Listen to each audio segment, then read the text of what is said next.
السلام علیکم دوستو، اعوذ باللہ من الشیطان الرجیم، بسم اللہ الرحمن الرحیم۔ میرا نام ڈاکٹر ابو عبداللہ ہے اور میں قرآن حدیث میں انٹرنیشنل اسلامک یونیورسٹی سے تعلیم یافتہ ہوں۔ یہ دین اور مذہب کے سلسلے کی اگلی کڑی ہے۔ آج کا موضوع ہے تبلیغی جماعت۔ اچھا، جیسے کہ میں نے بتایا ہے کہ یہ جو انگریز نے فرقے بنائے تھے بر صغیر میں مختلف قسم کے مسلمانوں کے اندر، ان کو ڈیوائیڈ کرنے کے لیے، قرآن سے دور کرنے کے لیے، اور انگریز کامیاب ہو گیا۔ یہ ایک جماعت ہے، اہل سنت والجماعت کا حصہ ہے، جو انڈیا میں جس کی پروان جو چڑھا فرقہ۔ دیوبند ایک شہر ہے وہاں کا، پہلے قصبہ تھا، بڑا ہو گیا، تو اس میں چند مولویوں نے ایک فرقہ شروع کیا، مذہب شروع کیا، اس کا نام رکھا دیوبندی۔ اچھا، اس کی آگے ایک برانچ ہے جو کہ مولانا محمد الیاس ان کا نام تھا، انہوں نے بنائی، اس کا نام تھا تبلیغی جماعت۔ اچھا، میں تبلیغی جماعت کے بہت قریب ہوں، اس لیے میں بہت قریب سے جانتا ہوں ان کو، کیونکہ میرا جو ہاسپٹل ہے رائیون روڈ پہ، وہ تبلیغی جماعت سے صرف 1 میل کے فاصلے پہ ہے، ان کا جو مرکز ہے۔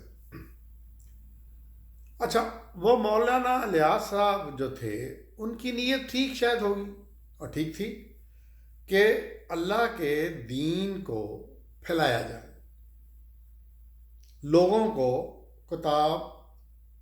کو اسلام کی طرف راغب کیا جائے، اور لوگوں کو شرعی جو احکامات ہیں، یعنی نماز ہے، روزہ ہے، اس کی طرف لایا جائے، زکوٰۃ ہے وغیرہ۔ سوچ تو بڑی اچھی تھی۔ اچھا، انہوں نے یہ کام شروع کیا رائیونڈ سے۔ رائیونڈ ہندوؤں کی بہت بڑی بستی تھی، اور یہ جہاں پہ یہ مرکز ہے، یہاں پہ شمشان گھاٹ ہوتا تھا۔ شمشان گھاٹ وہ جگہ ہوتی ہے جہاں ہندو اپنے مردے جلاتے ہیں، اس کو شمشان گھاٹ کہتے ہیں۔ بالکل اسی طرح جس طرح مسلمان قبرستان میں اپنا مردہ دفناتے ہیں، یہ جلاتے ہیں، اس کو کہتے ہیں شمشان گھاٹ۔ یہ بہت بڑا شمشان گھاٹ تھا۔ تو انہوں نے یہاں پہ بیٹھ کے تو یہ تبلیغ شروع کر دی۔ اچھا، سوچ اچھی ہے، کوئی حرج نہیں، لیکن اسلام ہے کہاں پہ بند؟ اسلام بند ہے قرآن سنت میں۔ اچھا، اب انہوں نے کیا کیا، ان کے ایک شاگرد بھی تھے، ان کے کوئی بھتیجے ٹائپ رشتہ دار بھی تھے، ان کا نام تھا مولانا ذکریہ۔ انہوں نے 2 کتابیں لکھی، فضائل اعمال، فضائل صدقات، جس کے اوپر جو صحیح اسکالر ہیں وہ کافی کرٹیسائز کر چکے ہیں کہ یہ اس میں قرآن سنت کے منافی بہت چیزیں ہیں۔ پہلی بات تو دوستو یہ ہے کہ جب قرآن موجود ہے تو پھر ضرورت کیا ہے کہ کسی اور اسکرپچر کو اور دینی کتب کو لکھا جائے اور ان کو پھیلایا جائے، ان کا پرچار کیا جائے۔ وہ تو ایک آدمی کے ذہن کی اختراع ہے، جیسے مولانا ذکریہ، اب اس نے جو سمجھا لکھ دیا، کوئی چند ایک آیات بھی لکھ دی، لیکن باقی اس نے اپنی طرف سے بہت کچھ لکھ دیا۔ اب وہ اس تبلیغی نصاب کا حصہ بن گیا، تبلیغی جماعت کا جو منشور ہے، جو کانسٹیٹیوشن ہے، اس کا حصہ بن گیا۔ اب جیسے میں نے کہا کہ میں ان کے بہت قریب ہوں، میں ان کے بڑوں کے بھی بہت قریب ہوں۔ مولانا عبد الوہاب صاحب مجھے بہت پیار کرتے تھے، اس سے ان کے نائب مولانا زار شاہ صاحب، پھر ان کے نائب مولانا جمشید صاحب، مولانا عبد الرحمن صاحب، یہ لوگ مجھے بہت پیار کرتے تھے، میرے پیشنٹ بھی تھے۔ اچھا، ان سے اس باتوں پہ ہوتی تھیں ڈسکشنز، لیکن حاجی صاحب میری بات کو سنتے تھے، لیکن وہ اس کو توجہ نہیں کرتے تھے، کیونکہ ان کے بڑوں سے یہ سلسلہ چلتا آ رہا تھا کہ جی یہی پڑھانا ہے۔ یہاں جو جماعتیں یہ بناتے ہیں، کوئی چلہ اس کو کہتے ہیں، 3 دن کا، مہینے کا، سوا مہینے کا، یہ ہو، تو اس میں جو لوگوں کو نکالتے ہیں کہ دین کی تبلیغ کرو، ان لوگوں کو صرف یہ 2 کتابیں دیتے ہیں۔ پورا اسلامی مرکز جو ہے، تبلیغی مرکز ہے، اس کے اندر آپ کو قرآن کی کتاب نہیں ملے گی۔ ان کی ایک بہت بڑی لائبریری، کتب خانہ، اس کو کتب خانہ کہتے ہیں، وہاں پہ یہ کتابیں سیل کرتے ہیں، اس میں صرف فضائل اعمال، فضائل صدقات ہوگا۔ میں ایک دن گیا تو میں نے پوچھا جی یہاں پہ قرآن شریف دیں، انہوں نے کہا جی قرآن شریف یہاں نہیں ملتا۔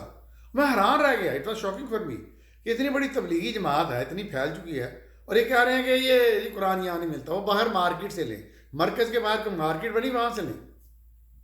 یعنی ان کو قرآن ترجمے کے ساتھ پڑھنے کی ممانعت ہے. وہ میں نے مولانا صاحب سے پوچھا کہ میں نے کہا سر یہ آپ قرآن کیوں نہیں پڑھنے دیتے؟ مجھے انہوں نے بڑا پیارا جواب دیا. وہ کہتے ہیں کہ ڈاکٹر صاحب یہ قرآن کو سمجھ نہیں سکتے، قرآن کو ہر بندہ نہیں سمجھ سکتا، اس لیے ہم یہ کتابیں دیتے ہیں پڑھنے کے لیے. میں حیران ہوں. میں نے کہا جی قرآن میں تو 5 دفعہ سورہ قمر میں اور 1 دفعہ کسی اور جگہ بھی اللہ نے کہا ہے کہ ہم نے اس کو پڑھنے کے لیے آسان بنا دیا. لقد کان لکم فی رسول نہیں وَلَقَدْ يَسَّرْنَا الْقُرْآنَ لِلذِّكْرِ فَهَلْ مِن مُدَّكِرٍ. آپ کہہ رہے ہیں قرآن سمجھ میں نہیں آتا، وہ کہتے ہیں نہیں تو سمجھ میں نہیں آتا. نبی اکرم صلی اللہ علیہ وسلم جب تبلیغ دعوت کا کام انہوں نے شروع کیا اور کوئی وفد آ کے کہتا تھا جی ہمارے ساتھ کسی صحابی کو بھیجیں جو ہمیں دین کی تعلیم دے، تو آپ جس کو بھیجتے اس کو کہتے کہ جاؤ قرآن سناؤ. آپ نے کبھی نہیں کہا یہ سناؤ وہ سناؤ میری باتیں سناؤ حدیثیں سناؤ، یہ صرف ایک بار جاؤ قرآن سناؤ. اور یہ لوگ تبلیغی جماعت والے کہتے ہیں کہ جی قرآن تو ان کو سمجھ نہیں آتا، اس لیے ہم قرآن نہیں پڑھاتے. 1-2 واقعات بتانے لگوں. یہ بہت پھیل گئی ہے جماعت.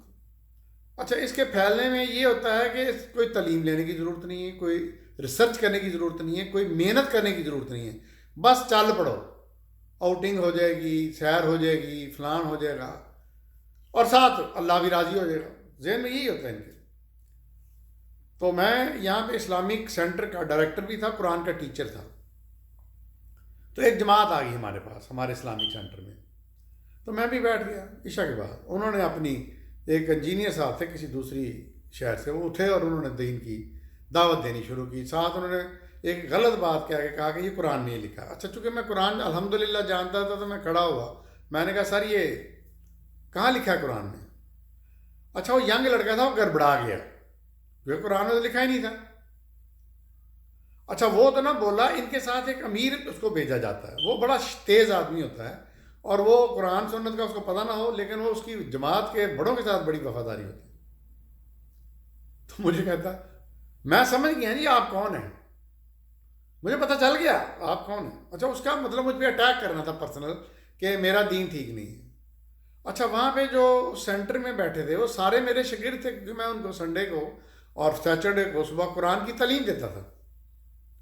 وہ ایک ہمارے صاحب اٹھے غصے میں، انہوں نے کہا جی ڈاکٹر صاحب پوچھ رہے ہیں یہ کہاں لکھا ہے، آپ کچھ اور بولے جا رہے ہیں. تو وہ شرمندہ سا ہو کے وہ نوجوان انجینئر جو تبلیغ دعوت دے رہا تھا وہ کہتا جی مجھے تو نہیں پتا. تو میں نے اونچی آواز سے کہا، میں نے کہا یہ قرآن میں نہیں ہے. اچھا اب ضروری یہ ہے کہ ان کی باتوں کو، ان کا جو مولوی اگر کوئی بات کرتا ہے تو آپ کو پتہ ہونا چاہیے کہ آپ قرآن جانتے ہیں تب آپ پکڑ سکتے ہیں. ایک واقعہ. دوسرا واقعہ لاہور کا ہے. میں اپنے گھر میں فیصل ٹاؤن میں تھا تو بیل ہوئی، یہ وہاں پہ بھی پھرتے رہتے ہیں. تو میں باہر نکلا تو 8-9 تبلیغی جماعت والے کھڑے تھے. السلام علیکم جی بات ہم جی ساتھ مسجد میں ٹھہرے ہوئے ہیں تو آپ دعوت دینے آئے ہیں یہ وہ. اچھا میں نے ان سے ایک سوال کیا.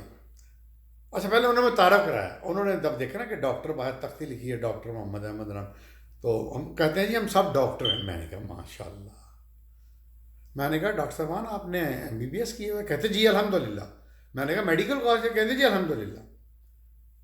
تو میں نے کہا آپ دین کی دعوت دے رہے ہیں تو آپ نے قرآن کو بھی پڑھا ہوا؟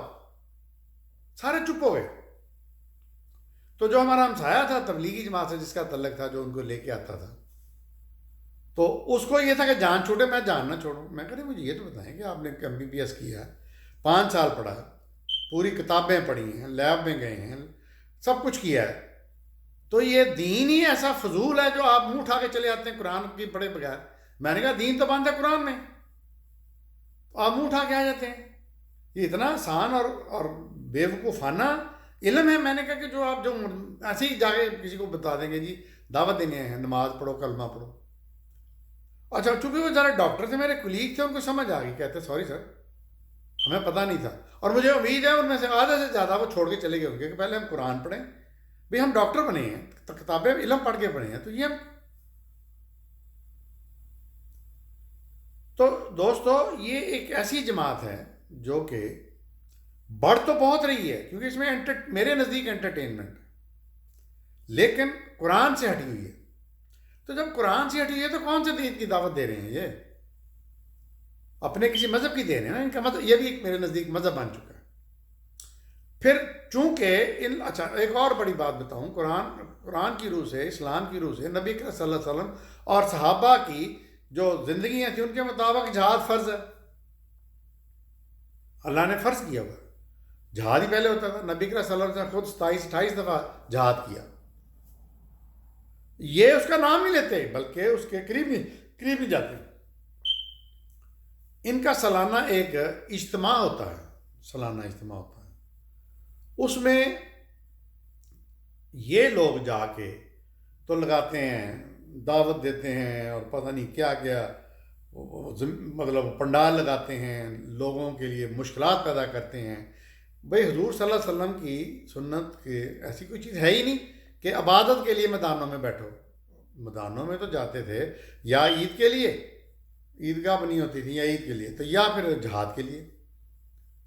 تو جمعہ کی نماز بھی مساجد میں پڑھی جاتی تھی. تو یہ کون سا راستے بند، ایمبولینسیں بند، اسکولوں کی چھٹیاں، یہ کون سا دین کا پرچار ہو رہا ہے؟ تو دوستو یہ تھا تبلیغ کے بارے میں، تبلیغی جماعت کے بارے میں. دیکھتے رہیے میرا چینل ڈاکٹر ابو عبداللہ.